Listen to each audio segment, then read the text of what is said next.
After my wife passed away, we had the inheritance meeting. My daughter-in-law smiled coldly.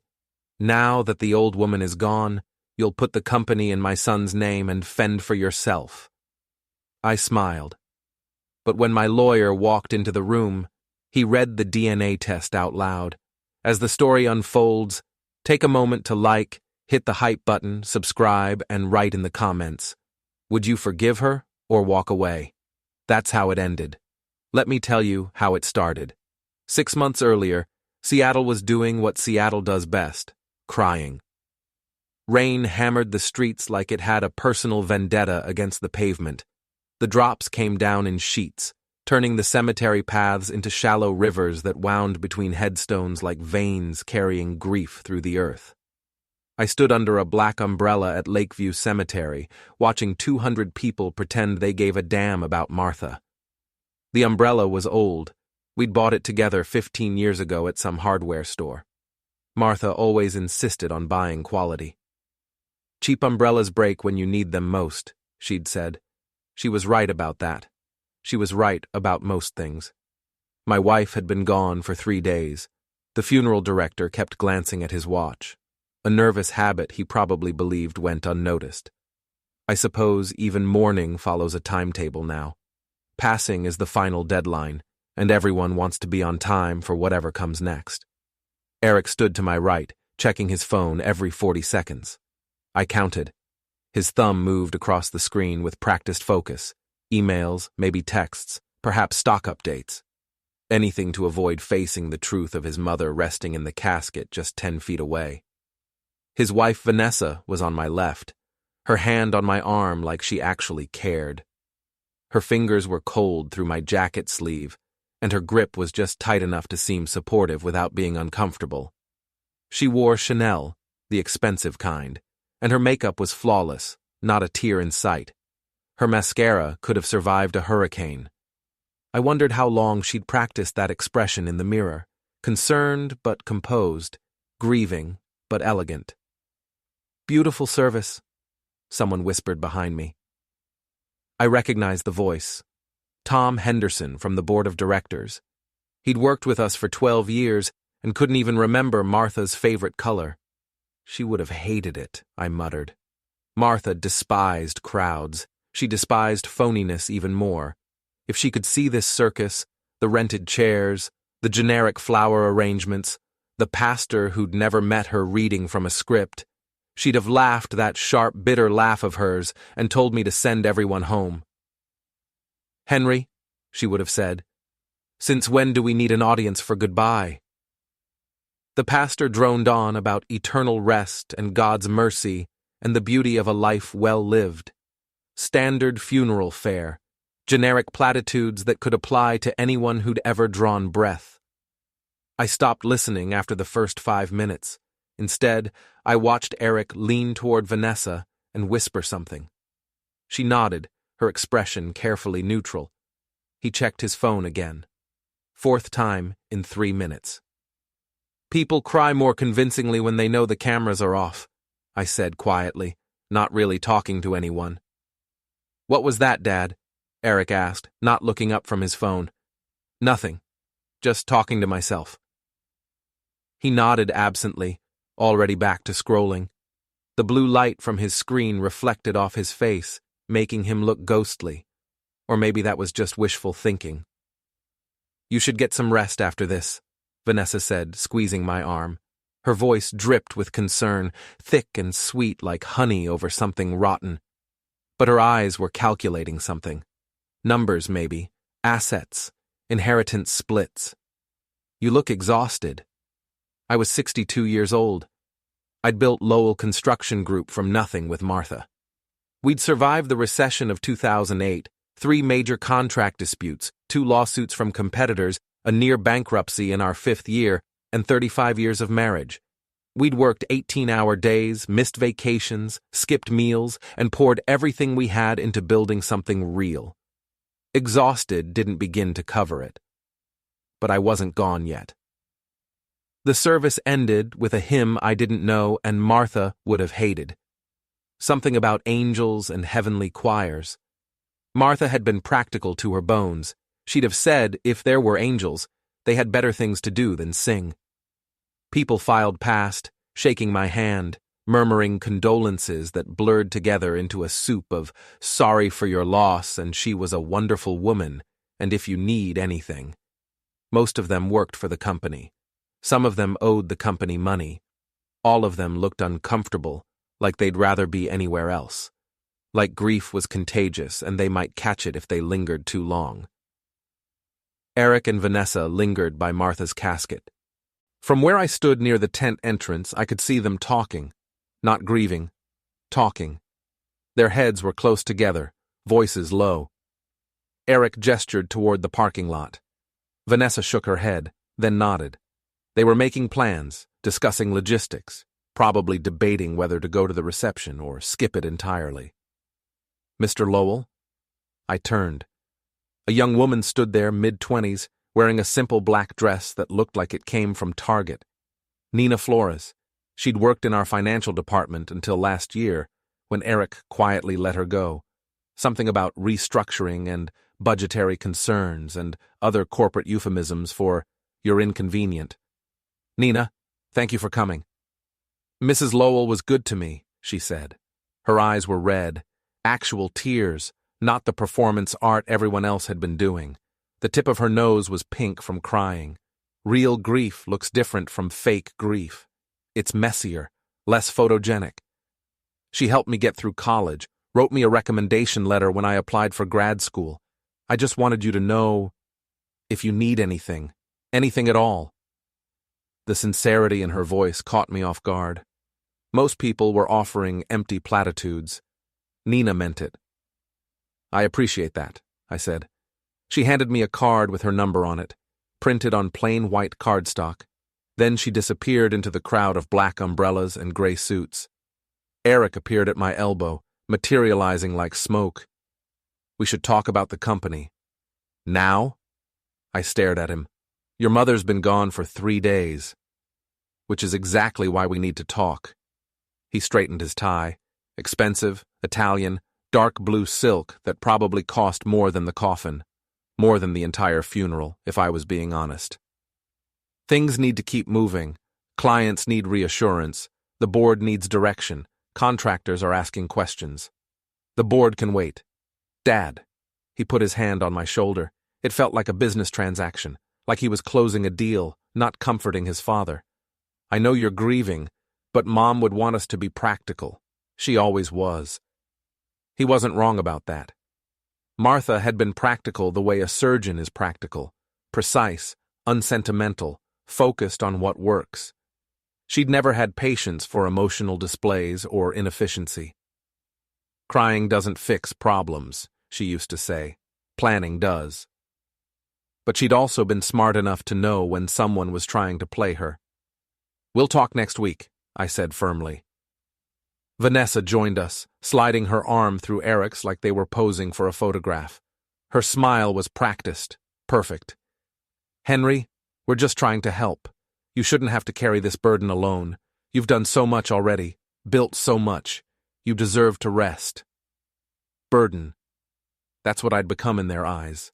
A burden to be managed, an obstacle to be navigated, an old man standing between them and what they wanted. "Next week," I repeated. They exchanged a look, the kind married people exchange when they're tolerating someone difficult. A whole conversation passed between them in that glance. Eric's slight head tilt. "Should we push?" Vanessa's barely perceptible shrug. "Let it go for now." Then Vanessa smiled again, bright and false. "Of course. Take all the time you need. We understand how hard this must be." They walked away, heels clicking on wet pavement. I watched them go, standing alone in the rain while the funeral home staff started packing up chairs. They moved with efficient disinterest, breaking down the temporary infrastructure of grief. In an hour, it would be like nothing had happened here, just another empty patch of grass. Martha's casket sat there, polished oak gleaming under gray sky. They'd lower it soon, put her in the ground, cover her with earth. "You knew," I said to her. "Didn't you?" The rain kept falling. The departed don't answer questions. But sometimes they leave instructions. The house felt wrong without her in it. Not empty, wrong. Like someone had rearranged all the furniture 2 inches to the left. Everything looked the same, but nothing fit right anymore. The couch was still against the west wall. The coffee table still had that ring from where Martha had set down her wine glass too many times. The photos still hung in their frames. But the air felt different, heavier, like the house was holding its breath, waiting for her to come home. She wasn't coming home. I poured myself scotch. Macallan 18, the good stuff Martha bought for special occasions. Anniversaries, closed deals, nights when we needed to celebrate survival. Figured burying your wife counted as special. The bottle was 3/4 full. We'd been saving it. For what? I thought bitterly. There's no saving anything anymore. I sat in my office, surrounded by 30 years of paperwork, contracts, blueprints, and memories. The walls were covered with framed photos, groundbreakings where we'd posed with shovels and hard hats, ribbon cuttings where we'd smiled for local news cameras, crew shots from various job sites where our people stood proud in front of buildings they'd created from nothing. The company had been our child before Eric came along. We'd started it in a garage in 1992 with borrowed money and borrowed tools. $20,000 from Martha's father, who'd said we were crazy. Another $15,000 from my 401k, cashed out with penalties. We'd had 1 truck, 3 employees, and enough arrogance to think we could compete with companies that had been building Seattle for decades. By 2000, we had 50 employees and our first municipal contract. By 2010, we had government work and a reputation for finishing on time and under budget. By 2020, Lowell Construction Group was worth $40 million and employed 300 people across Washington state. Martha had run the numbers. I'd run the crews. Together, we'd built something real. And now Eric wanted to inherit it like it was a birthday present, like it was owed to him simply because he'd shown up 35 years ago and called us Mom and Dad. My phone buzzed on the desk. A text from Vanessa. Thinking of you. Let us know if you need anything. We're here for you. I deleted it without responding. Another text appeared immediately, this time from Eric's personal assistant, a sharp young woman named Michelle, who probably wrote all his emails. Mr. Lowell Jr. would like to schedule a meeting regarding operational transition planning. Please advise on your availability this week. Operational transition planning. Corporate speak for we're taking over. Code for step aside, old man. I poured more scotch and let the phone sit there, buzzing with demands I had no intention of meeting. The office walls were covered with photos, groundbreakings, ribbon cuttings, crew shots from various job sites. Martha appeared in most of them, wearing a hard hat and a skeptical expression. She'd never trusted easy smiles or smooth talkers. Show me the work, she'd say. Talk is cheap. Concrete isn't. In one photo from 2005, we stood in front of the Miller Avenue Bridge project, our first major infrastructure job. Martha was pointing at something off camera, probably telling the photographer to get a better angle. I was laughing. We looked young, hopeful, like we believed we could build anything. We'd been right. So why did you trust him? I asked her photo. But I already knew the truth. We had both wanted to believe Eric belonged with us, that family ties meant something real. That family was more than just a comforting story people told themselves to feel less alone in the world. I opened my laptop, a new model Eric had insisted I buy last year, saying my old one was embarrassing and made the company look outdated. The screen glowed blue in the darkening office. I started going through files.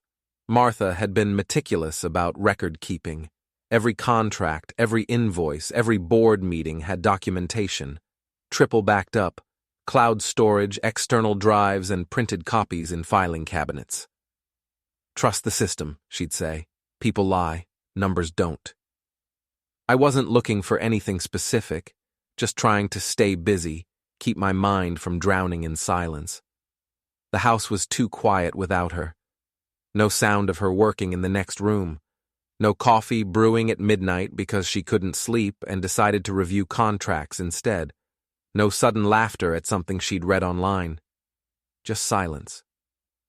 Then I found the folder.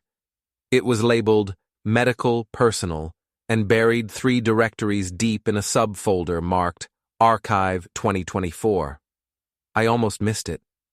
The file was password protected, which was unusual.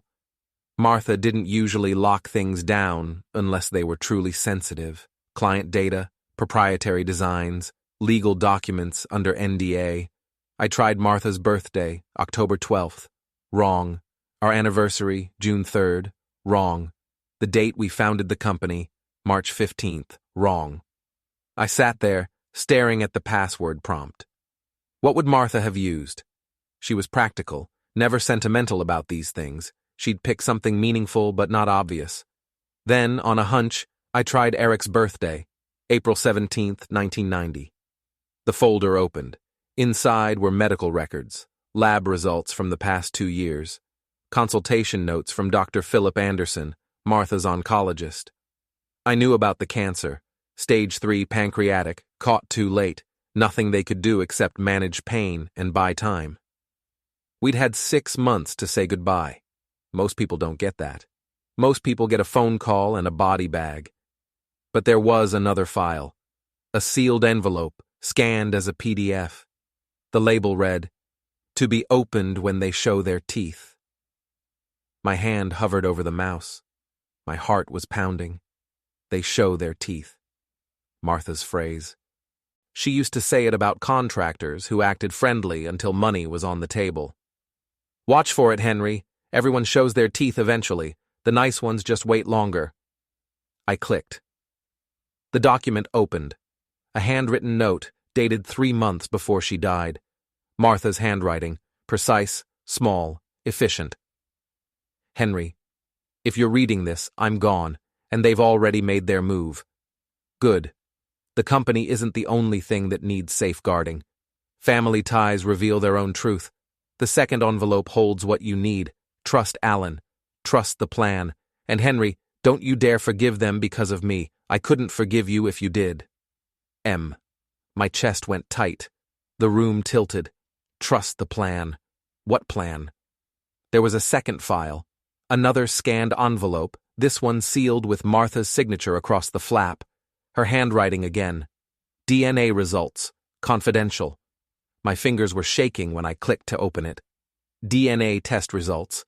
Certified by GeneTech Laboratories, dated 18 months ago. A full paternity analysis comparing genetic markers between Sample A, Henry William Lowell, and Sample B, Eric Jonathan Lowell. The results covered 3 pages. Technical language about alleles and genetic markers and probability calculations. But the conclusion was printed in bold at the bottom of page 3. Probability of paternity, 0.0%. Eric Lowell was not my biological son. The room tilted. The floor dropped out from under me. I gripped the desk, knuckles white, scotch forgotten. 35 years. 35 years I'd raised him, changed his diapers, taught him to ride a bike, helped him with homework, paid for his school, private elementary, prep high school, business degree at UW, taught him the business, brought him into the company, called him my son, and he wasn't. And Martha had known. She'd known, and she'd tested it, and she'd kept it secret until she was dying, until she could prepare, until she could protect me from whatever was coming. There was more. I scrolled down, my eyes blurring. Legal documents, trust amendments, corporate charter modifications, all signed by Martha and countersigned by Alan Price, our company lawyer. Every document was dated within the last year of her life. My phone rang, shattering the silence. Eric's name flashed on the screen, his face smiling from the contact photo, a picture from last Christmas, fake warmth and practiced charm. I let it go to voicemail. The rain hammered harder against the windows. Somewhere in the house, a pipe groaned. The refrigerator hummed in the kitchen.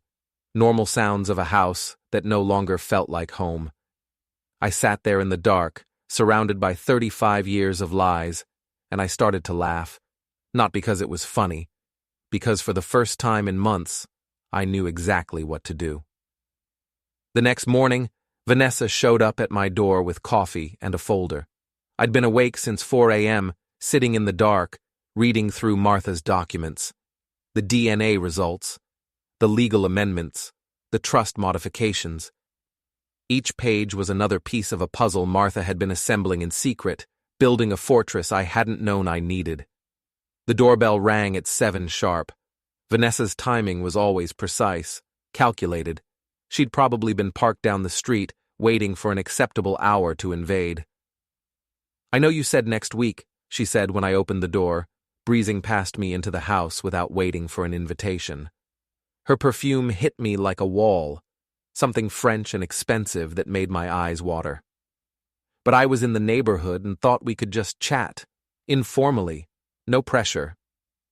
She wore cream-colored pants and a silk blouse that probably cost more than my first car.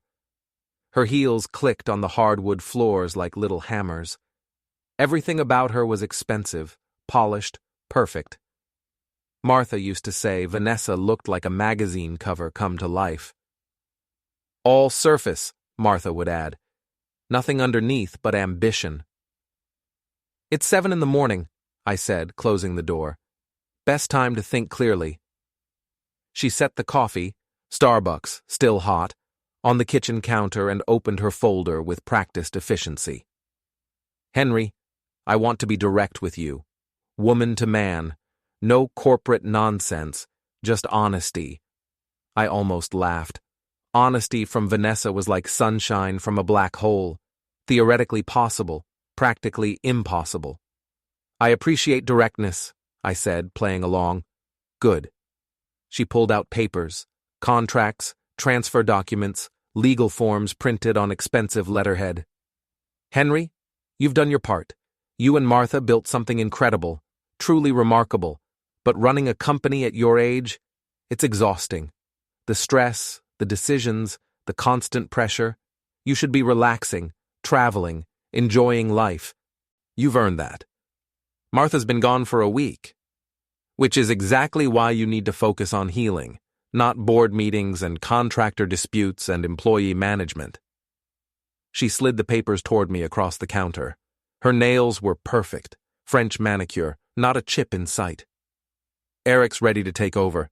He's been shadowing operations for years. He knows the business inside and out. The clients know him. The crews respect him." "Does he?" I asked. "Know the business?" She smiled. It was the kind of smile a shark might give a smaller fish. All teeth, no warmth. "He does. And with me helping on the business development side, we can modernize things, expand into new markets, really take Lowell to the next level. Commercial development, residential complexes, maybe even international contracts." I looked at the papers. They were beautifully prepared, professionally formatted, legally precise, standard transfer of ownership forms. My signature on page 8 would give Eric complete control of the company, the assets, the bank accounts, the properties. Everything Martha and I had built over 3 decades. "There's a clause here," I said, pointing to page 3, paragraph 7, "about compensation. Just a formality. Standard practice." Her voice was smooth, rehearsed. "We'd set you up with a comfortable retirement package, monthly payments, healthcare coverage, everything you need to live well and worry-free." "How much?" $2,000 a month, plus full healthcare coverage through the company plan. I did the math in my head. The company was worth $40 million on paper, probably 50 if you counted equipment, properties, and ongoing contracts. They were offering me $24,000 a year. "That's generous," I said carefully. She beamed, misreading my tone completely. "I thought you'd understand. You're a reasonable man, Henry. Always have been. That's what I love about you. No drama, no ego, just practical thinking." "I understand perfectly." I pushed the papers back across the counter. "I'll think about it." Her smile faltered, just for a second, but I caught it. A crack in the perfect facade.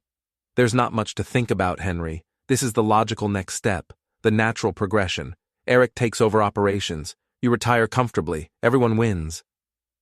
Maybe, but I'm old and slow now, remember? These things take time. Henry, I need to consider my options. Talk to my lawyer. Review the details. You understand?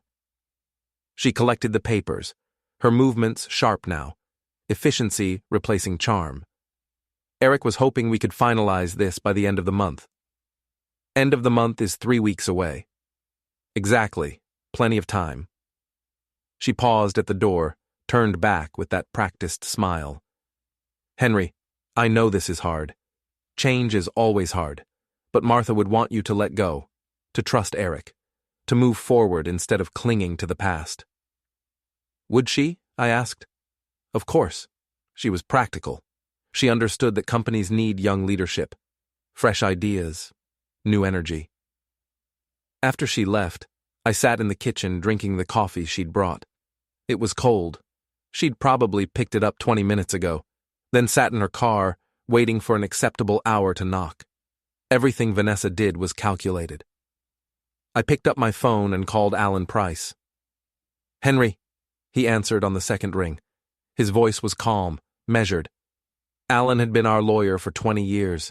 He didn't panic, didn't rush, didn't make mistakes. I was about to call you. We need to meet. Today. I was hoping you'd say that. There was relief in his voice. Martha left specific instructions. Very specific. I think it's time we discuss them. Your office. 1 hour. I'll be waiting. And Henry? Bring the documents you found. I hung up and stared at the transfer papers Vanessa had left on the counter. Then I picked them up, walked to my office, and fed them through the shredder, 1 page at a time. The machine hummed contentedly. Paper strips fell like confetti into the bin. You were right, Martha, I said to the empty kitchen. They showed their teeth. Alan's office was downtown, 20th floor of a glass tower overlooking Elliott Bay. He'd been practicing corporate law since the 80s, and his office looked like it. Leather chairs worn smooth by decades of clients, mahogany desk that probably weighed more than a car, shelves full of legal volumes nobody read anymore because everything was digital now. But Alan kept them anyway. Computers crash, he'd say. Books don't. He stood when I entered, shook my hand firmly, gestured to a chair across from his desk. His grip was solid, reassuring. Alan was 56, but looked older. Gray hair, deep lines around his eyes, the weathered appearance of someone who'd seen too many fights in courtrooms and conference rooms. Coffee? Already had some. Vanessa brought it over this morning along with transfer papers. His eyebrows rose. Already? Martha's been gone a week. Apparently grief has a schedule now, and according to Vanessa, I'm behind. He sat down, opened a drawer, and pulled out a thick accordion folder. Martha's name was written on the tab in her handwriting. Neat, small, precise. She came to see me 14 months ago, Alan said, his voice careful. Said she needed to update some estate planning. Asked if I'd help her set up some safeguards. Against Eric. Against anyone who might try to take advantage after she was gone. He opened the folder slowly, like he was handling something dangerous. She didn't tell me why at first, just said she wanted protection. Then she showed me the DNA results. The words hit like a punch, so it wasn't just me. Alan knew. Martha had brought him into this. When did she find out? I asked. About 2 years ago, Alan said, pulling out a medical file. Eric needed a kidney transplant, nothing major, and it was fully resolved. But during the donor screening, they checked his medical compatibility with yours and Martha's. The results didn't match. Not just a small difference, it was impossible. The doctors explained it gently, saying that sometimes genetics don't work out the way we expect. But Martha understood what it meant. Immediately. She's always been sharp that way. He paused, corrected himself. God, I still can't believe she's gone. I absorbed that information. 2 years. Martha had known for 2 years and never said a word to me, never hinted, never slipped, never let on that the foundation of our family was built on lies. Why didn't she tell me? Alan leaned back in his chair, which creaked under his weight. She said you'd either forgive him or destroy yourself trying to understand. She didn't want either. She wanted you protected. So she built a trap. She built a fortress. He pulled out documents, spreading them across his desk like he was laying out battle plans. First, the company. Lowell Construction Group operates under a corporate charter filed in 1995. That charter has a specific clause about succession. Any transfer of ownership requires signatures from both founders or their designated trustee. Martha and me. Correct. And before she died, Martha amended her will to name you as her sole trustee until final estate settlement, meaning Eric can't take control without your signature, period. No loopholes, no workarounds. Vanessa doesn't know this. Nobody knows except me, you, and the probate court. The clause is buried in Charter Amendment C-17, filed in 2003. Most lawyers wouldn't even look for it. They'd assume standard corporate succession rules apply. I felt something cold settle in my chest. Not anger, calculation. Martha had been playing chess while everyone else was playing checkers. What else? Alan smiled. A thin, calculated smile that showed he was taking some satisfaction in this. She set up a trust, the Martha Lowell Memorial Trust. All the major company assets, the buildings, equipment, intellectual property, even the trademark, transfer into it after her passing. You're the primary trustee. Eric has no access. Can he fight it? He can try, but Martha's will is airtight. I made sure of it. Took me 3 months to draft it properly. Every clause has precedent, every protection has teeth. She also included a clause that if anyone contests the will, they forfeit all inheritance rights. Fight the will, lose everything. So, if Eric fights, he gets nothing. Exactly. He can walk away with whatever Martha designated for him, which isn't much, by the way. Or he can fight and end up with 0. His choice. I sat there, processing. Martha had spent 2 years building a legal cage around Eric, brick by brick, document by document. And she'd done it so quietly that nobody noticed until it was too late. There's one more thing, Alan said. He pulled out another document, this one sealed in a manila envelope with Martha's signature across the flap. The DNA results. Martha had them certified, notarized, and sealed.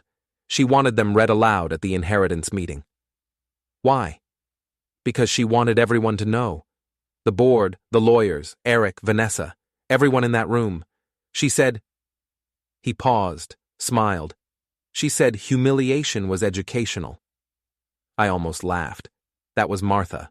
Practical, ruthless, and absolutely unforgiving when someone crossed her. When's the meeting? 2 weeks from today. I'll send formal notices tomorrow. Everyone has to attend. It's mandatory under the will's terms. Board members, key executives, family members, legal representatives. And if they don't show? Then they forfeit their claim. But they'll come. Vanessa and Eric think they're walking into a coronation. He closed the folder carefully. Henry, I have to ask. Are you absolutely sure about this? It's going to be ugly. It's going to be public. And there's no going back once we start. I thought about 35 years of deception. About Martha passing away while still keeping secrets to protect me. About Vanessa's cold smile, Eric's entitled stare, and the way they spoke of my wife's passing as if it were a chance for personal gain. I'm ready, I said. Good. Alan stood, extended his hand across the desk. Then let's show them what happens when you underestimate a widower. We shook on it. The trap was set. I moved out of the house 3 days later, not because I was forced to. The house was mine, fully paid for, my name on the deed. But I wanted them to believe I'd surrendered.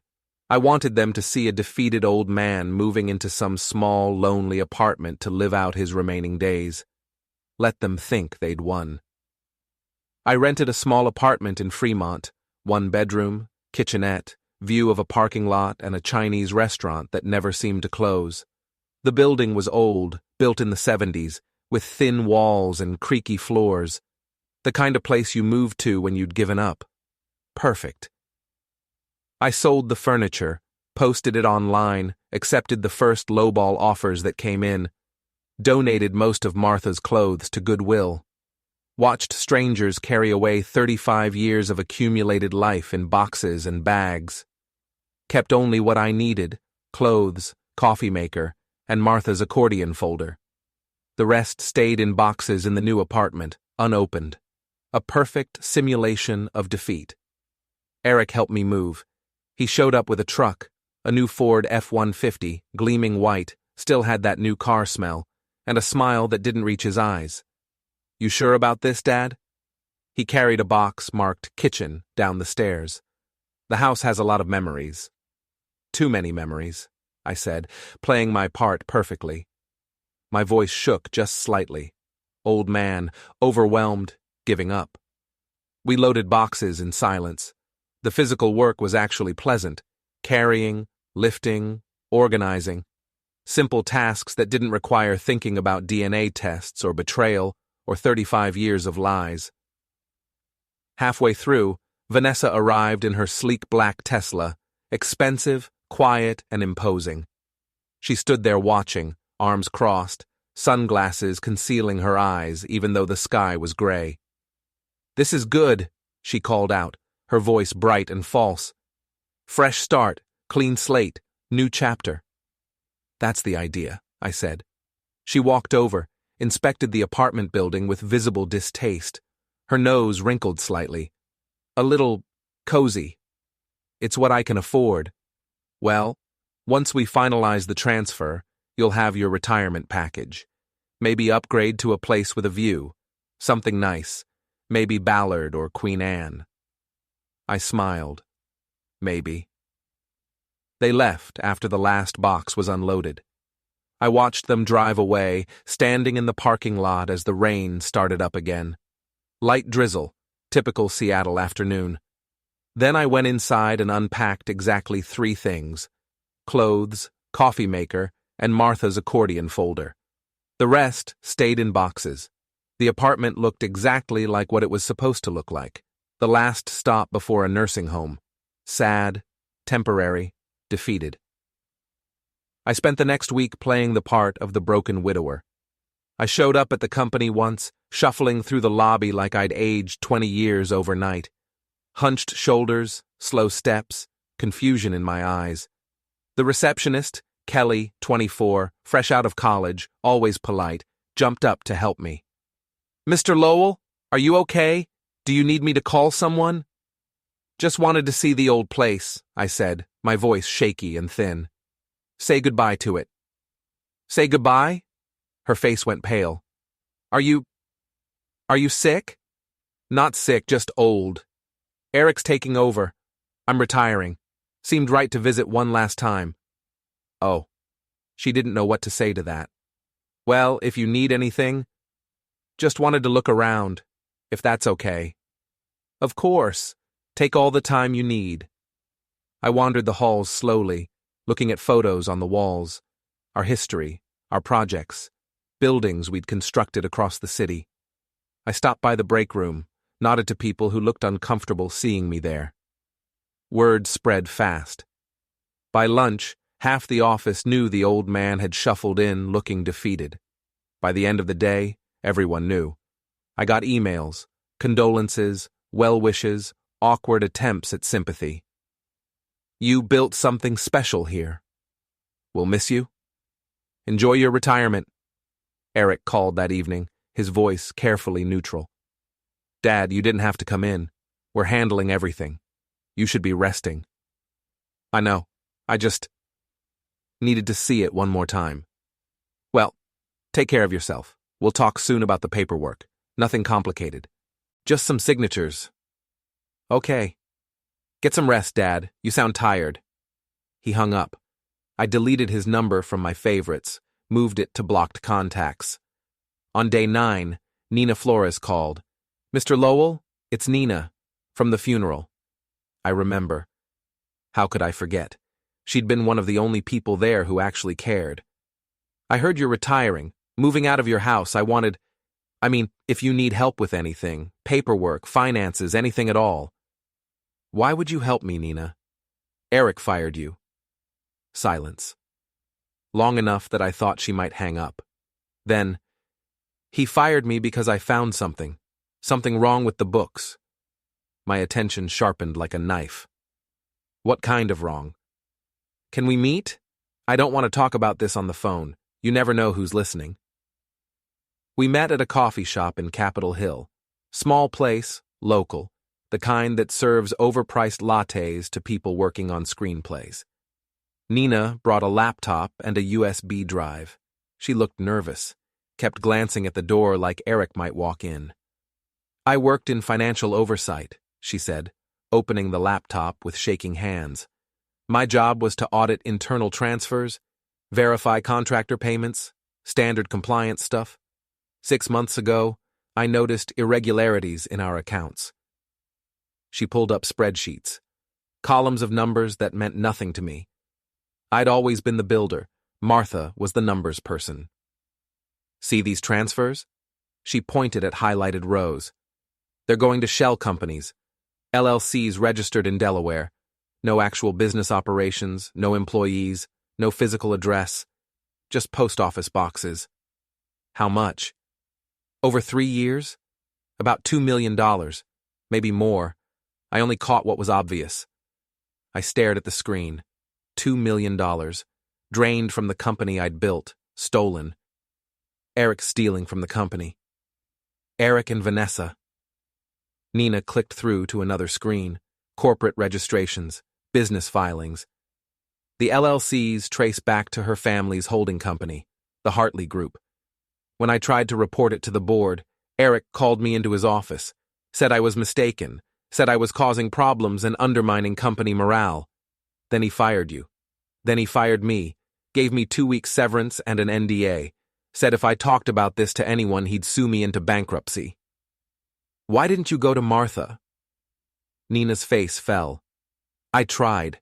I sent her 3 emails, called her office twice, but she was already sick by then, and Eric intercepted everything, told her I was just upset about being let go, that I was fabricating problems to get revenge.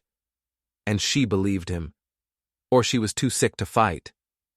Nina closed the laptop. I don't know, but I saved everything. Every transfer, every shell company, every suspicious transaction. It's all documented. Can you prove this? I asked. Nina ejected the USB drive and handed it to me. It was warm from the laptop, small and light. $2 million in theft contained in something that fit in my palm. Everything's on here. Bank records, transfer logs, shell company registrations, email chains. It's all documented, all real. This could put them in prison, or it could get the money back and ruin their reputation. She looked at me carefully. I heard about the inheritance meeting. 2 weeks from now. Everyone's required to attend. You heard correctly. Mr. Lowell, I don't know what you're planning, but if you need help, I'm offering. Mrs. Lowell was good to me. Better than my own family, honestly. She deserved better than this, better than what they did to her. I pocketed the USB drive. I'll be in touch. She smiled, small, determined, angry. I hope you destroy them. I really do. That's the plan. That night, I sat in my tiny apartment and went through everything. Martha's DNA results, Alan's legal documents, Nina's financial records. Piece by piece, the trap was taking shape. What Martha had started, I would finish. Eric wasn't just a liar, he was a thief. Vanessa wasn't just manipulative, she was a criminal. And Martha had known or suspected. She'd spent her last year building safeguards, planting bombs, preparing the battlefield for a war she wouldn't live to fight. You were always smarter than me, I said to her photo, the only decoration in my apartment. Even at the end, especially at the end. My phone buzzed. A text from Vanessa. Dinner tomorrow? Would love to catch up. Haven't seen you in days. I replied, sorry, not feeling well. Another time. Her response came immediately. Of course. Rest up. Big meeting next week. So excited. I turned off my phone and opened a bottle of scotch, cheap stuff from the corner store, not Macallan. Part of the performance. Broken old man, drinking cheap whiskey in a sad apartment. I sat in the dark and thought about what was coming. They saw me as harmless, an old man worn down by loss and ready to obey. They believed I'd sign whatever papers they handed me and quietly disappear into retirement, forgotten. They think I'm old and harmless, I said to the darkness. Perfect. Let's keep it that way. I raised my glass to Martha's photo. For 30 years, I mistook compliance for love, but now there are no rules left to break. The scotch burned going down, 1 week left. The days before the meeting crawled by like wounded animals. I stayed invisible, didn't answer calls, didn't respond to texts beyond one-word replies.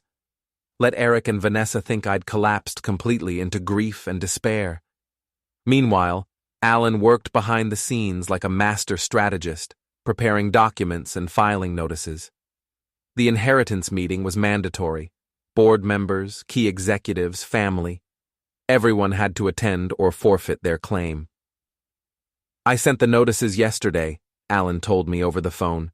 Vanessa called within an hour. She was practically giddy. What did she say? Asked what the meeting was about.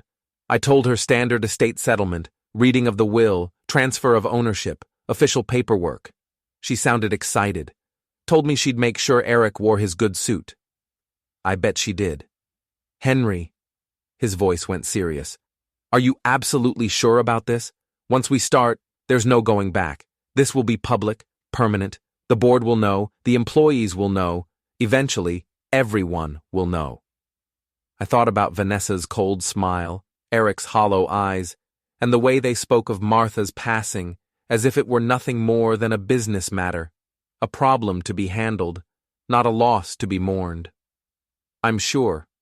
Then we're ready. Meeting set for Thursday at 10 a.m. Company boardroom. I've arranged for recording equipment. Everything will be documented, witnessed, legal. No disputes about what was said. I'll be there. And Henry? Wear something nice. Let them think you're playing along. I hung up and looked around my apartment. Bare walls, boxes still unpacked, a place designed to look like surrender. 2 more days. On Wednesday night, Vanessa called. I almost didn't answer, but curiosity won. Henry, I've been so worried. You haven't answered any of my messages for days. I was about to come check on you. I've been processing everything. It's hard. Of course you have. That's completely understandable. Grief is a journey. Everyone processes differently. Her voice dripped sympathy, thick and sweet. Tomorrow's the big day, the inheritance meeting. Are you ready? As ready as I'll ever be. It's just a formality. Signing some papers, transferring ownership, making everything official. Nothing to worry about. Alan will walk you through everything step by step. I'm not worried. Good. Because Eric and I, we want to honor Martha's legacy, keep the company strong, grow it, make her proud of what we build. That's what she would have wanted. I closed my eyes. The lies came so easily to her, like breathing. I know you will, I said. See you tomorrow, Henry. 10 o'clock sharp. And don't worry about anything. We'll take care of you. Your family. She hung up. I set the phone down and poured myself water. No more alcohol. I needed to be completely sharp tomorrow. Clear-headed, precise. Through the window, I could see Seattle's skyline. Lowell Construction had built 3 of those buildings. The Morrison Center on 5th, the Harborview Complex on the waterfront, the Preston Building downtown. Martha used to point them out when we drove through the city. That's ours, she'd say with quiet pride. We built that. It'll be standing long after we're gone. Tomorrow, I told her photo. They buried you last week. I think I'll start burying illusions next. Thursday morning arrived cold and gray. I dressed carefully, suit and tie, nothing fancy. The same outfit I'd worn to Martha's funeral. dark blue suit, white shirt, conservative tie. I wanted them to see the grieving widower, not the strategist, the broken old man, not the builder preparing to demolish everything they'd constructed. I shaved carefully, combed my hair, looked at myself in the bathroom mirror, 62 years old, gray hair, lines around my eyes. I looked tired, worn down, perfect. Alan picked me up at 9:30 in his black Mercedes, professional, discreet, expensive without being flashy. "You ready?" he asked as I climbed in. "Born ready." "Good, because there's no stopping this now. The meeting's mandatory. Everyone's coming. The board, the executives, Eric and Vanessa. They're all required to attend." We drove downtown in silence. Alan had his briefcase on his lap. Thick, leather, full of documents. Inside were copies of everything: Martha's will, the DNA results, the trust documents, Nina's financial records. Every piece of evidence, documented and certified. "Everyone's already there," Alan said as we pulled into the parking garage. "Board members arrived early. Executives are gathering. Even Vanessa's lawyer flew in from Denver last night." "She brought her own lawyer?" "She did. Corporate specialist from Miller and Harrison. Very expensive, very sharp. Flew in first class, staying at the Four Seasons." "She's not taking chances." "Neither are we." Alan's voice was grim, determined. "Martha made sure of that." We pulled into the parking garage beneath the Lowell building. I'd been coming to this garage for 30 years, knew every crack in the concrete, every oil stain, every burned-out light that maintenance never quite got around to fixing. Today it felt like walking into a courtroom where I was both judge and executioner. We took the elevator to the 15th floor. The ride was silent, except for the mechanical hum. Alan checked his briefcase one more time. Everything was there. The doors opened onto polished marble and glass walls. The Lowell Construction Group logo gleamed on the wall. Our names, Martha's and mine, etched in bronze. Not for long, I thought. The boardroom was at the end of the hall. Through the glass walls, I could see people gathering. Board members in suits, executives checking their phones, lawyers shuffling papers. And there, at the head of the table, sat Eric and Vanessa. They looked confident, victorious, like people who'd already won and were just waiting for the ceremony to make it official. Eric wore his best suit, charcoal gray, perfectly fitted. Vanessa wore red, the color Martha used to call her power shade. Now, I thought of it as the color of defiance. Alan straightened his tie. Last chance to back out. Not a chance. We walked in together. The trap was about to spring shut. The boardroom went quiet when I entered. 10 people sat around the table, board members I'd worked with for years, executives who'd climbed the ranks, lawyers who'd drafted 100 contracts. They all looked uncomfortable, like mourners at a funeral who didn't know the deceased. Eric stood. "Dad, glad you could make it." "Wouldn't miss it." Vanessa smiled from her seat. She wore red, power color, Martha used to call it. Her lawyer sat beside her, a thin man in an expensive suit who didn't bother standing. I took a seat at the far end of the table. Alan sat beside me, opening his briefcase with deliberate slowness. "Shall we begin?" Vanessa said. "I know everyone's busy." Alan pulled out documents. "This is a formal reading of Martha Lowell's will and the subsequent transfer of company assets. All proceedings are being recorded and witnessed as required by Washington state law." He pressed a button on a small recorder. The red light blinked on. "Present today are the following parties." He read off names: board members, Eric, Vanessa, her lawyer, 2 junior associates serving as witnesses.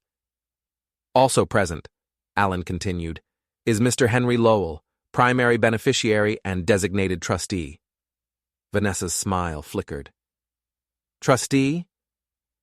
"Per the terms of Mrs. Lowell's will, yes, but we'll get to that." Alan opened the first folder. "Let's begin with the basics.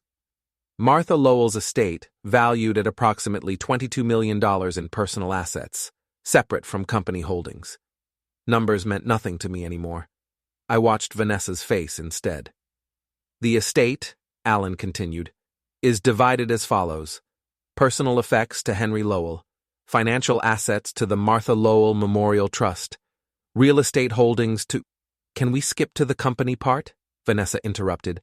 That's really what everyone's here for. Alan looked at her over his reading glasses. In due time, Mrs. Lowell. She sat back, jaw tight. Alan pulled out another document. Now, regarding Lowell Construction Group.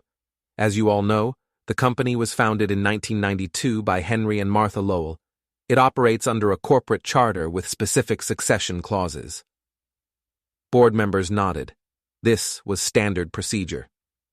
Before any transfer of ownership can occur, Alan said, his voice measured, the will specifies certain conditions must be met. What conditions? Eric asked. Verification of inheritance rights.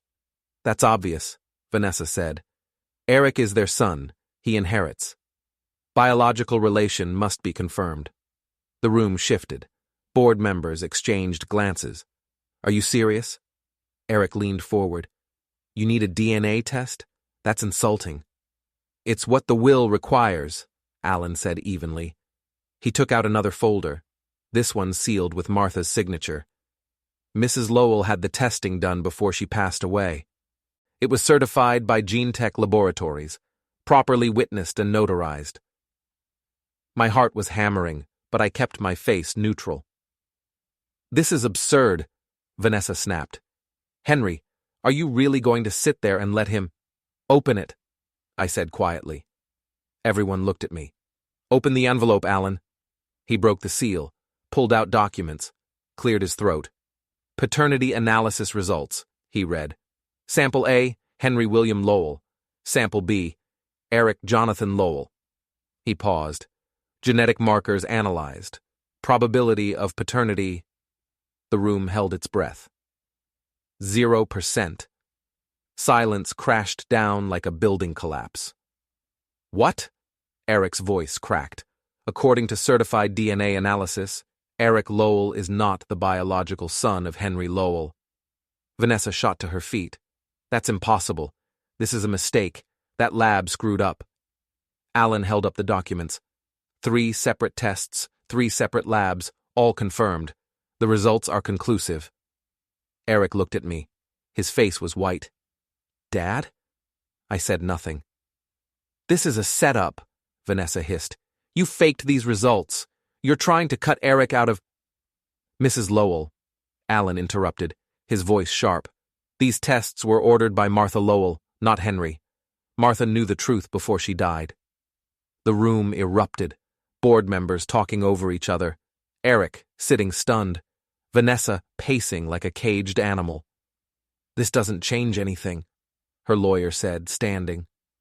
Regardless of biology, Eric has been raised as their son. He has legal rights to— He has no rights, Alan said. Martha's will is explicit. No biological relation, no inheritance. We'll contest this. You're welcome to try, but Martha included a clause. Any challenge to the will results in complete forfeiture of all benefits. Vanessa spun toward me. You knew about this. I met her eyes. I found out the same way you did. Martha left instructions. You're doing this to punish us, to get revenge. No, Vanessa, Martha's doing this. I'm just following her wishes. Eric finally spoke, his voice hollow. All these years, did you know? Did you know I wasn't yours? No, I said honestly. Not until she was gone. And now you're using it to destroy me. No, Eric, you destroyed yourself. Alan pulled out another folder, Nina's USB drive contents printed and organized. While we're revealing truths, let's discuss the financial irregularities. $2 million transferred to shell companies owned by the Hartley family holding group. That would be your family, Mrs. Lowell. Vanessa's face went from red to pale. You can't prove that. Bank records, transfer logs, corporate registrations, it's all here. Alan spread documents across the table. Embezzlement, Fraud, corporate theft. Eric's been systematically draining company funds for 3 years. Board members leaned forward, examining the papers. "This is fabricated," Eric said weakly. "It's documented," Alan replied. "And it's criminal." The room exploded again. Accusations flying, lawyers arguing, board members demanding explanations. I sat there, watching it all, feeling nothing but cold satisfaction. Alan raised his voice. "There's one more thing, the company itself." Everyone stopped. Lowell Construction Group's charter requires both founders' signatures for any ownership transfer. With Martha deceased, control passes to her designated trustee. He looked at me. "That's Henry Lowell." "But he'll sign," Vanessa said desperately. "He has to. The company can't function without leadership." "He doesn't have to do anything," Alan said. "And according to Martha's will, the company assets transfer into the Martha Lowell Memorial Trust. Henry is the sole trustee." Vanessa's voice went shrill. "You can't do this. You can't just take the company." "I'm not taking anything," I said. "Martha left it in trust, to protect it from thieves." I stood up, every eye in the room fixed on me. "You said something to me last week, Vanessa, remember? At my house, when you brought transfer papers." She stared. "You said Martha would want me to let go, to trust Eric, to step aside gracefully." "Henry. But Martha didn't want that at all. She wanted me protected. She wanted the company protected, and she wanted you exposed." "This is revenge," Vanessa spat. "You're a bitter old man destroying your own son. He's not my son." The words came out cold and final. "He never was, and you're not family. You're parasites." Eric stood, shaking. "I'm contesting this, all of it. The DNA results, the will, everything." "Feel free," Alan said. "But you'll lose. And when you do, you forfeit any remaining claim." "I don't care. I'll fight this until—" "Until what?" I interrupted. "Until you're broke, exposed, prosecuted for embezzlement? Because that's where this goes, Eric." Martha made sure of it. The fight went out of him. He slumped into his chair, head in his hands. Vanessa wasn't done. She turned to the board members. "You're going to let him do this? Destroy this company out of spite?" The board chair, Patricia Harmon, 60 and shrewd, looked at her coolly. "Mrs. Lowell, if these financial records are accurate, you and your husband have committed crimes. Our duty is to the company, not to you." "This is insane. Henry's grief has made him—" "Don't." I cut her off. My voice was quiet, but it filled the room.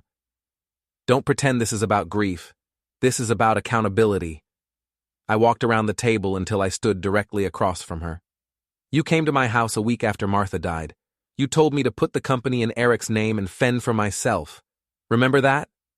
Her jaw clenched. "You said, 'Now that the old woman is gone,' like she was trash to be disposed of." "I never—" "Yes, you did. And I smiled. I smiled because I knew what was coming." I leaned forward. "Martha spent her last year building this trap. Every document, every clause, every fail-safe. She knew you'd show your teeth. She knew you'd betray us, and she made sure you'd pay for it. You wanted me to fend for myself," I continued. "Consider this self-defense." The room stayed frozen. Vanessa's mouth opened and closed like she was drowning. Eric sat motionless, staring at the table. The board members looked between each other, calculating their next moves. "Mr. Price," Patricia Harmon said finally, "what happens to the company now?" Alan gathered his documents. "The trust takes control immediately. Henry serves as trustee until he designates a successor or dissolves the trust. Day-to-day operations continue under current management, minus Mr. Eric Lowell, whose employment is terminated effective immediately." "You can't fire me," Eric said. "The trustee has full authority," Alan replied. "You're fired." Vanessa grabbed her lawyer's arm. "Do something." The lawyer looked at the DNA results, the financial records, the will. He shook his head slowly. "There's nothing to do. Everything's legally sound. Then make it unsound.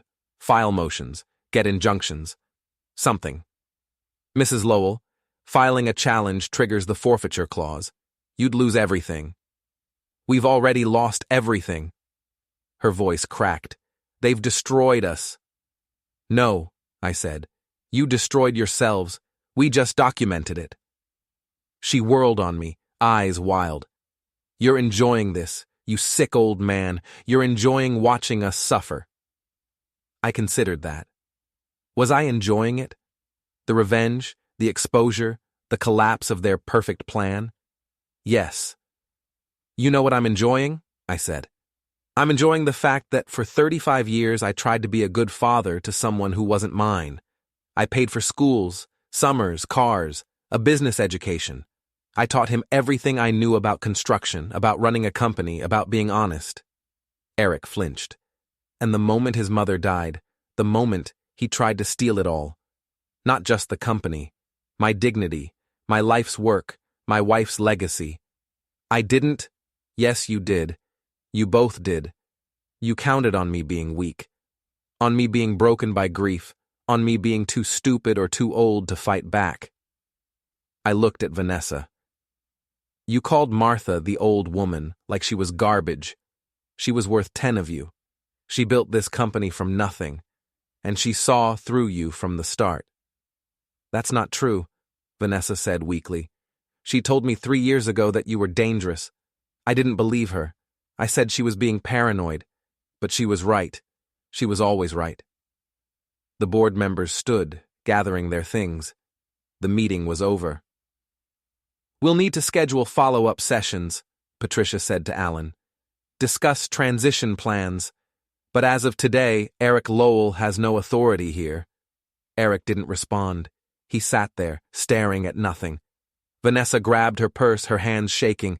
This isn't over. We'll sue. We'll expose you. We'll tell everyone you're vindictive and cruel and— Go ahead, I said. Tell everyone. Show them the test results. Show them the financial records. Show them how you took from your husband's family and insulted his late mother. She went pale. Or, I continued, you can walk away quietly, disappear, start over somewhere else where nobody knows what you did. You're blackmailing us. I'm giving you a choice Martha wouldn't have given. She'd have prosecuted. She'd have made sure you went to prison. I'm letting you leave. Alan handed me a folder. Security will escort you both from the building. You have 1 hour to collect personal items from your offices. Computers, phones, and company files stay here. 2 security guards appeared in the doorway. Eric finally looked at me. His eyes were red. Did you ever love me? The question hit harder than I expected. Yes, I said. I did. For 35 years I loved you. I thought you were mine, and maybe that was enough. But not anymore. Not after this. He nodded slowly. Then he stood and walked toward the door. Vanessa followed, her heels clicking on marble. At the doorway, she turned back.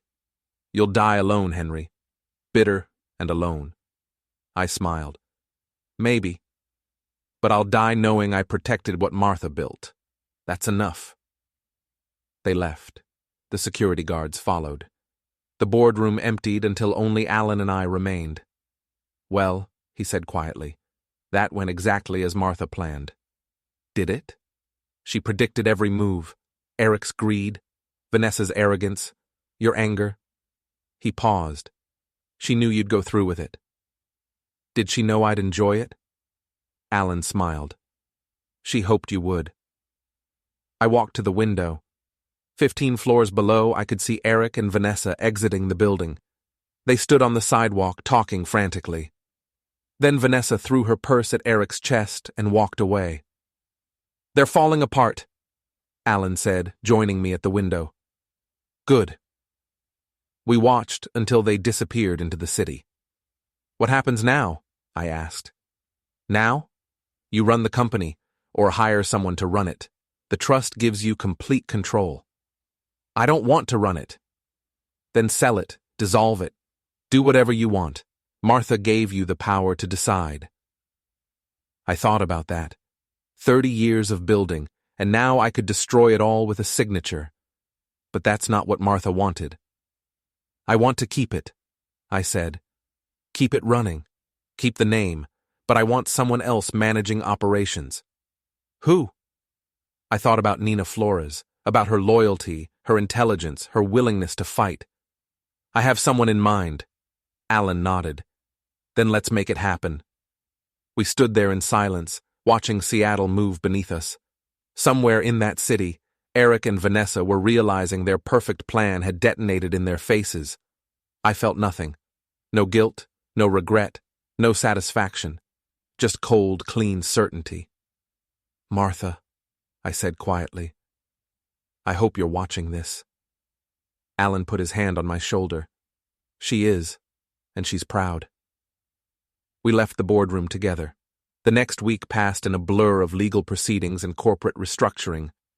Nina Flores agreed to serve as interim CEO, shocked, honored, and determined to clean up the mess Eric had left behind. The board approved unanimously. She was young, but she was smart and honest, and that was more than Eric had ever been. I won't let you down, she said when I offered her the position. You couldn't if you tried. The financial investigation revealed more than we'd expected. Eric and Vanessa had been stealing for 4 years, not 3. The total was closer to $3 million. Nina and the board filed criminal complaints with the state attorney general. I didn't press charges personally, didn't need to. The media picked up the story within days. Local construction heir exposed in DNA scandal screamed one headline. Multi-million-dollar fraud at Lowell Construction, declared another. Reporters called. I didn't answer. Eric and Vanessa vanished. Rumor said they'd moved to Vanessa's family in Colorado. Another rumor said they'd separated. A third said they were lawyering up for a countersuit. I didn't care which was true. Alan and I met twice more to finalize the trust documents. Everything was locked down. The company, the assets, Martha's legacy, safe from thieves, safe from vultures, safe from people who thought love was a transaction. You did good, Alan said at our final meeting. Martha would be proud. Would she? She knew you'd hesitate, knew you'd question yourself, but she also knew you'd go through with it when it mattered. Why? Because you loved her, and because you built something real together. That's worth protecting. I signed the last document. I'm tired, Alan. I know. I'm 62 years old. I've spent 40 of those years building things, and the last month destroying illusions. What will you do now? I looked at Martha's photo on his desk, the same one I kept in my apartment. She was smiling, rare for her, standing in front of one of our completed buildings. I think I'll rest, I said. Maybe travel, maybe just exist. You've earned it. We shook hands. I left his office and drove back to my apartment in Fremont. The place still looked temporary, boxes half unpacked, bare walls, like I was living in a waiting room. Maybe I was. I sat down with scotch, good scotch this time, Macallan from the bottle Martha had saved, and pulled out my phone. One message from Nina. First board meeting tomorrow. Wish me luck. I replied, You don't need it. One message from Patricia Harmon. Company's in good hands. You can rest easy. I replied, Thank you. No messages from Eric, no messages from Vanessa. Good.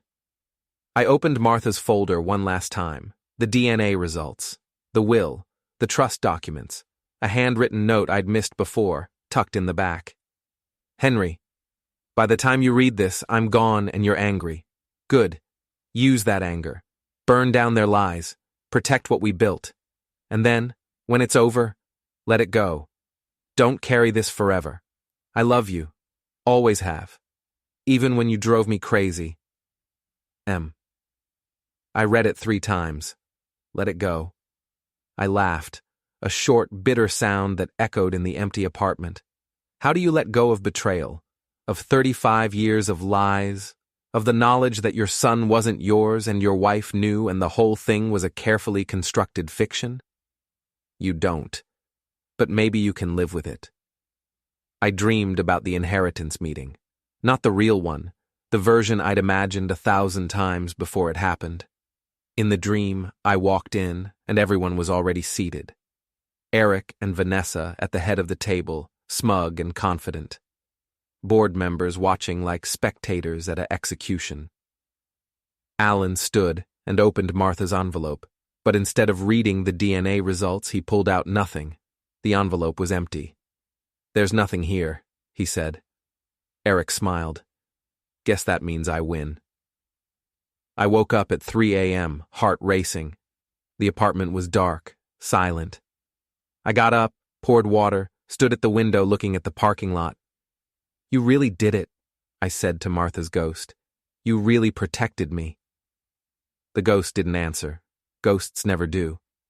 I went back to bed but couldn't sleep. Instead, I lay there thinking about Eric as a child, 5 years old, running through construction sites in a plastic hard hat. 10 years old, asking me to teach him to read blueprints. 16, learning to drive in my old pickup truck.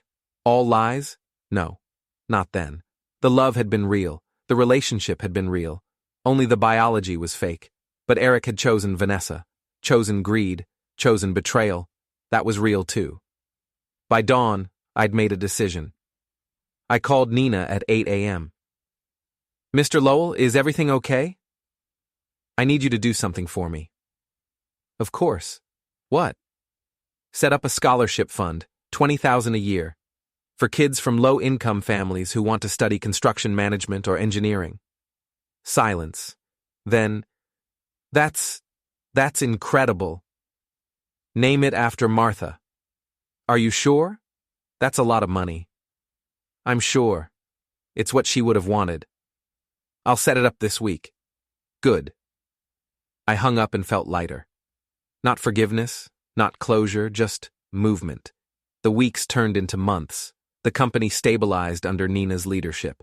The board filed criminal charges against Eric and Vanessa. The media circus faded. Life moved on, the way it always does. I sold the house in October. Too many memories, too many ghosts. Used the money to fund the scholarship program and donate to cancer research. Moved into a better apartment, still modest but with a view of the water. Started cooking again. Started reading. Started existing without constantly looking over my shoulder. Eric called once in November. I answered. "Dad?" "Hello, Eric. I wanted to say I'm sorry." I waited. "I know that doesn't fix anything. I know you don't forgive me. But I needed to say it." "Okay. Are you going to press charges?" "The company already did." "Right." He sighed. "Vanessa left me, took everything and moved back to Denver. Her family won't even talk to me." "I'm sorry to hear that." "Are you?" "Yes. I wouldn't wish loneliness on anyone." Silence stretched between us. "Did you ever love me?" he asked. "Knowing what you know now?" I already answered that question. I need to hear it again. I closed my eyes. Yes, I loved you. For 35 years, I loved you. But not anymore. I don't know what I feel anymore, Eric. Maybe nothing. Maybe that's better. Yeah. His voice cracked. Maybe. He hung up. I didn't call back. December came. Seattle turned gray and wet, the way it always does. I spent Christmas alone. Nina invited me to her family's celebration, but I declined. Some wounds need privacy to heal. Instead, I bought Chinese takeout and watched old movies, fell asleep on the couch, woke up in the dark with Martha's voice in my head. You did good, Henry. Did I? You protected what mattered. That's enough. Is it? It has to be. I nodded to the empty room. Yeah, I guess it does. On New Year's Eve, Alan called. Henry, haven't heard from you in weeks. I've been quiet. How are you holding up? I'm existing. That's something. He paused. The criminal case went to trial. Eric took a plea deal. 3 years probation, full restitution, banned from corporate positions. And Vanessa? She fled to Mexico. There's a warrant out, but who knows if they'll extradite her. So they both lost. Completely. I should have felt satisfaction, victory, something. Instead, I felt tired. Alan, do you think Martha knew how this would end? Yes. She knew exactly how it would end. She planned for it. Even the pain? Especially the pain. She knew you'd hurt, but she also knew you'd survive. How? Because you're stronger than you think. Always have been. We talked for a few more minutes, then said goodbye. I hung up and looked at the Seattle skyline, lights glittering against the dark. Somewhere in that city, people were celebrating, toasting new beginnings, pretending the calendar reset meant something. I raised my glass of water to the window. Happy New Year, Martha, wherever you are. The city sparkled back, indifferent and beautiful, and for the first time in months, I smiled. Not because I was happy, because I was free.